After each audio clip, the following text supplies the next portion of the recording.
Bodyguard എന്ന സിനിമയിൽ ദിലീപിന്റെയും നയൻതാരയുടെയും കൂടെ ശക്തമായ വേഷത്തിൽ വന്ന മറ്റൊരു നായികയായിരുന്നു മിത്ര കുര്യൻ.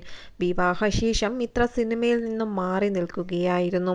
ഇപ്പോഴിതാ മിത്രയുടെ തിരിച്ചുവരവിനെക്കുറിച്ച് പറഞ്ഞെത്തിയിരിക്കുകയാണ് മിത്ര തന്നെ. ഇതിൽ വളരെ സന്തോഷത്തിലാണ് ആരാധകരെല്ലാം. 6 വർഷത്തെ ഇടവേളയ്ക്ക് ശേഷമാണ് മിത്ര കുര്യൻ തിരിച്ചുവരവ് നടത്തുന്നത്, അതും ഒരു ടെലിവിഷൻ സീരിയലിലേക്ക്. മുൻപ് നിരവധി പരിപാടികളിൽ വിധികർത്താവായിട്ടും അല്ലാതെയും എത്തിയിട്ടുള്ള നടി ഇത്തവണ സീരിയലിൽ കേന്ദ്ര കഥാപാത്രത്തെ അവതരിപ്പിക്കാൻ പോകുന്നു എന്ന ഒരു സവിശേഷത കൂടിയുണ്ട്. അമ്മാമകൾ എന്ന് പേരിട്ടിരിക്കുന്ന സീരിയലിലാണ് മിത്ര അഭിനയിക്കുന്നത്. സി കേരളത്തിൽ സംപ്രേഷണം ചെയ്യാനൊരുങ്ങുന്ന സീരിയലിൽ സംഗീത എന്ന കഥാപാത്രത്തിലൂടെയാണ് മിത്ര തിരിച്ചുവരവിനൊരുങ്ങുന്നത്. പേര് സൂചിപ്പിക്കുന്നത് പോലെ തന്നെ ഒരു അമ്മയുടെയും മകളുടെയും കഥ പറയുന്ന സീരിയലാണിത്. ഇതിൽ അമ്മ വേഷത്തിലെത്തുന്നത് മിത്രയാണ്, മകളായി എത്തുന്നത് മരിയ പ്രിൻസും. ഒക്ടോബർ 25 മുതൽ തിങ്കൾ മുതൽ വ്യാഴം വരെ രാത്രി 9 മണിക്കാണ് പരമ്പര ഉണ്ടാവുക.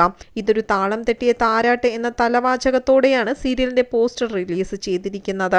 2015 സംഗീത സംവിധായകനായ വില്യൻ ഫ്രാൻസിസുമായിട്ടായിരുന്നു മിത്രയുടെ വിവാഹം നടന്നത്. അതിനുശേഷമാണ് മിത്ര അഭിനയ ജീവിതത്തിൽ നിന്നും താൽക്കാലികമായി ഇടവേള എടുത്തത്.